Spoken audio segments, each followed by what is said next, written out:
आज हम जिस कथा का विश्लेषण करने जा रहे हैं वो सच में किसी फैंटेसी कहानी जैसी लगती है, लेकिन ये कोई कोरी कल्पना नहीं है।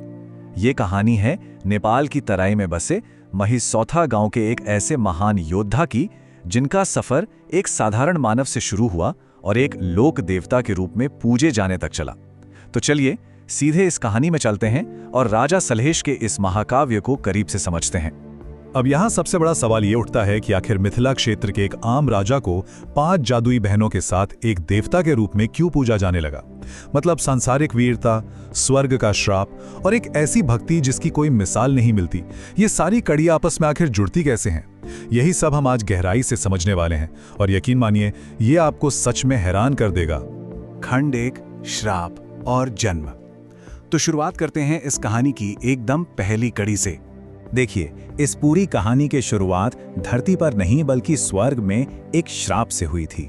हुआ कुछ यूं था कि दुसाध जाति के संत वॉक मुनि पूरे 12 साल से कठोर तपस्या कर रहे थे, लेकिन तभी इंद्रलोक की अप्सरा मायावती ने उनकी तपस्या भंग कर दी। फिर क्या था, क्रोधित होकर मुनि ने श्राप दे दिया और मायावती को मृत्युलोक में मंदोदरी के रूप में जन्म लेना पड़ा। और इसके बाद जो हुआ वो किसी चमत्कार से कम नहीं था। महिसुथा के कमलदल तालाब में एक कमल के पत्ते पर मंदोदरी को एक बच्चा मिला और यही बच्चा आगे चलकर राजा सलहेश बना। हैरानी की बात तो यह है कि सिर्फ 12 साल की उम्र तक आते आते इस युवा राजा ने अपना एक विशाल साम्राज्य भी खड़ा कर लिया था। मुनि के वरदान के मुताबिक राजा सलहेश के आने के बाद मंदोदरी को और भी अद्भुत संतानें हुईं। अब इन परिवार वालों को समझना बहुत जरूरी है। इनमें थे मंझले भाई मोतीराम, जो बेपनाह वीर थे, फिर छोटे भाई बुधेर, एक बहन बनस्पति, जो बाद में चलकर एक बहुत ही शक्तिशाली जादूगरनी बन गई, और हाँ, बनस्पति का बेटा करिकन्हा, जो स्वभाव से बहुत ही उग्र और निडर था। ये सभी किरदार आगे चलकर इस महाकाव्य के मुख्य नायक बनते हैं। खंड 2, विवाह और संघर्ष। अब जब सलहेश थोड़े बड़े हुए तो कहानी ने एक नया मोड़ लिया। देखिए, जब राजा सलहेश विवाह योग्य हुए तो घटनाक्रम बहुत तेजी से बदला। एक तरफ बराड़पुर की राजकुमारी सामर्थ ने तो जैसे जन्म से ही कसम खा रखी थी कि वो शादी करेगी तो सिर्फ और सिर्फ राजा सलहेश से, और इसी प्रस्ताव को लेकर चंदेसर नाम का नाई वहां पहुंचता है। लेकिन वहां के क्षत्रिय राजा बराड़ इस प्रस्ताव को सुनकर आग बबूला हो जाते हैं और गुस्से में आकर चंदेसर नाई को ही कैद कर लेते हैं, और बस यहीं से पहले बड़े युद्ध की शुरुआत हो जाती है।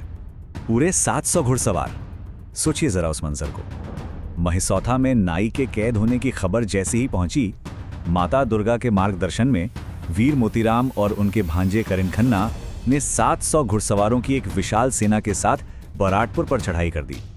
उन्होंने राजा बराड़ को बुरी तरह हराया और नाई को आजाद कराया, ताकि सलहेश और सामर्थ की शादी का रास्ता साफ हो सके। खंड 3, मालिनों का जादुई प्रेम। अब यहाँ से कहानी में थोड़ा जादू और मायाजाल आना शुरू होता है। दरअसल मोरंग राज्य के राजा हिमपति की 5 बेटियां थीं, रेशमा, कुसुमा, दौना, तरेगना और सबसे बड़ी बहन फूलवती। ये 5 बहनें राजा सलहेश की ही उम्र की थी और इनके पास कमाल की जादुई विद्याएं थीं। माता दुर्गा की इन अनन्य भक्तों ने एक दृढ़ संकल्प लिया था कि ये सभी की सभी सिर्फ सलहेश से ही विवाह करेंगी, और उनका यह इरादा कितना पक्का था ये तो बस अगले ही पल समझ आने वाला है। अब यहाँ 2 बिल्कुल अलग तरह की शक्तियों का आमना सामना होता है। एक तरफ है शारीरिक ताकत, जहाँ मोतीराम एक विशाल भौरा हाथी पर बैठकर बारात की रक्षा कर रहे हैं, क्योंकि उन्हें मालिनों के आने का खतरा पहले से महसूस हो रहा था। और दूसरी तरफ है मालिन बहनों का मायाजाल और उनकी जादुई शक्तियाँ। अब देखना ये था कि इस टकराव में जादू कैसे शारीरिक ताकत को मात देता है। आप देखिए, उन्होंने अपनी जादूगरी का कैसा खौफनाक और अजीब इस्तेमाल किया। सबसे पहले मालिनों ने अपनी विद्या से पूरी की पूरी बारात को ही गहरी नींद में सुला दिया, और फिर उन्होंने अपने शक्तिशाली जादू से उस महान योद्धा राजा सलहेश को एक तोते में बदल दिया। जी हाँ, बिल्कुल सही सुना आपने, एक तोता। इसके बाद उन्होंने उसे एक पिंजरे में कैद किया और ठेंगी गांव के एक बरगद के पेड़ के पास नटीनों का भेष बनाकर छुप गईं। खैर, बाद में मोतीराम ने अपने उग्र रूप से उन्हें डराया और सलहेश को बचा लिया, जिसके बाद शादी संपन्न हुई। पर कहानी यहाँ खत्म नहीं हुई। शादी की रात मालिनों ने एक बार फिर सलहेश को चुरा लिया। तब तनाव इतना बढ़ गया कि नई नवेली दुल्हन सामर्थ को आगे आकर एक ऐतिहासिक वादा करना पड़ा। उसने मालिनो से कहा कि देखो, जैसे सलेश उसके पति हैं वैसे ही उनके भी हैं, और गौना के बाद वो खुद सलेश को मोरंग भेज देगी। इस एक वादे ने उस रात का पूरा माहौल शांत कर दिया और मालिनो ने सलेश को छोड़ दिया। खंड 4 मोरंग का युद्ध और विजय। अब वक्त थोड़ा आगे बढ़ता है। कुछ समय बीतने के बाद अपने वफादार तोते हीरामन के कहने पर सलेश अपनी पत्नी के उसी वादे का मान रखने के लिए मोरंग निकल पड़ते हैं। लेकिन परबा पोखर के पास माता दुर्गा की माया से एक ऐसी भयंकर गलतफहमी हो जाती है जिसने सब कुछ बदल दिया। होता यह है कि सल्लेश के हाथों गलती से सबसे बड़ी बहन फूलवती की मांग में लाल सिंदूर भर जाता है। अब क्योंकि सल्लेश पंडित के भेष में थे तो फूलवती उन्हें पहचान नहीं पाती, और जैसे ही यह खबर राजा हिमपति तक पहुंचती है वो तुरंत सल्लेश को काल कोठरी में डाल देते हैं। नतीजा एक बार फिर से महायुद्ध। एक तरफ थे मोरंग के खूंखार शासक राजा हिमपति और उनका बेटा करण सिंह, तो दूसरी तरफ थी महिसौथा की वो अजय जोड़ी मोतीराम और करेकन्हा। इस भीषण और खूंखार युद्ध में करण सिंह मारा जाता है और राजा हिमपति पूरी तरह से हार जाते हैं। आखिर में फूलवती बीच बचाव करती है, तब जाकर हिमपति की जान बख्शी जाती है और सलेश को आजाद किया जाता है। खंड 5 मानिकदाह पर अंतिम मिलन। ये इस पूरी कथा का शायद सबसे भावुक हिस्सा है। जब सलेश मोरंग से चले गए तो पीछे छूट गई मालिन बहनें विरह की आग में जलने लगी। उन्होंने माता दुर्गा के सामने एक कड़ी कसम खा ली कि अगर उन्हें उनके प्रिय सलेश के दर्शन नहीं हुए तो वो सभी एक साथ जहर खाकर अपनी जान दे देंगी। एक पूरे जीवन भर का इंतजार। तो क्या उनका यह जादुई प्रेम इतने सालों के दुख और इंतजार के बाद उन्हें आखिरकार सलेश से मिला पाएगा? मानिकदाह पोखर के पास वो मिलन का दिन वाकई में आंख नम कर देने वाला था।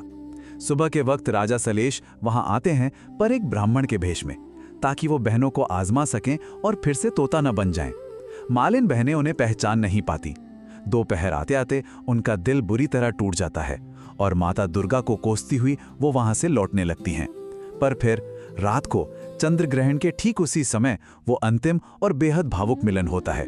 पर तब तक बहुत देर हो चुकी थी। बहनें अब बूढ़ी हो चुकी थी, उनके बाल पक चुके थे, दांत टूट चुके थे। उन्हें उस वक्त एहसास होता है कि उनका पूरा यौवन, उनकी पूरी जवानी बस एक इंतजार में ही बीत गई। खंड 6 कलयुग के लोक देवता। ये कहानी भले ही सदियों पुरानी हो, पर इसका असर आज भी जिंदा है। मालिन बहनों के इस अनंत त्याग और दुख को देखकर राजा सलेश ने उन्हें एक दिव्य वरदान दिया। उन्होंने कहा कि ये सतयुग है, पर आने वाले कलयुग में मेरी ही तरह तुम्हारी भी हर घर में पूजा होगी। और सच मानिए, उसी एक वरदान ने उन 5 मालिन बहनों के असीम प्रेम और भक्ति को हमेशा हमेशा के लिए अमर कर दिया। अगर आप आज भी कलयुग में राजा सलहेश के मंदिरों, या जिन्हें गहबर कहा जाता है, वहां जाएंगे तो आपको मूर्तियों का एक खास क्रम दिखेगा।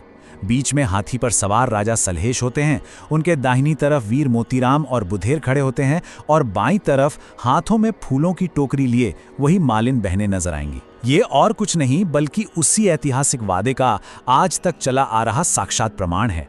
और मजेदार बात यह है कि ये सिर्फ कहानियों तक सीमित नहीं है। अगर आप आज भी महिसौथा से कुछ मील दूर जाएंगे तो वहां राजा सलहेश की विशाल फुलवारी के खंडर आपको मिल जाएंगे। वहां आज भी हर साल जूड़ शीतल के त्योहार पर एक बहुत बड़ा मेला लगता है। एक ऐसा मेला जो इस लोक देवता की अमर गाथा को आज भी जिंदा रखे हुए है। तो चलते चलते एक गहरा सवाल खुद से जरूर पूछिएगा। आज की इस तेज रफ्तार और पल भर में बदल जाने वाली दुनिया में कर्तव्य, जादुई भक्ति और कभी न टूटने वाले वादों की ये सदियों पुरानी कहानी हमें आस्था की असली ताकत के बारे में आखिर क्या सिखाती है? इस बारे में जरूर सोचिए। आज की इस दिलचस्प विश्लेषण में हमारे साथ जुड़े रहने के लिए आप सभी का बहुत बहुत धन्यवाद।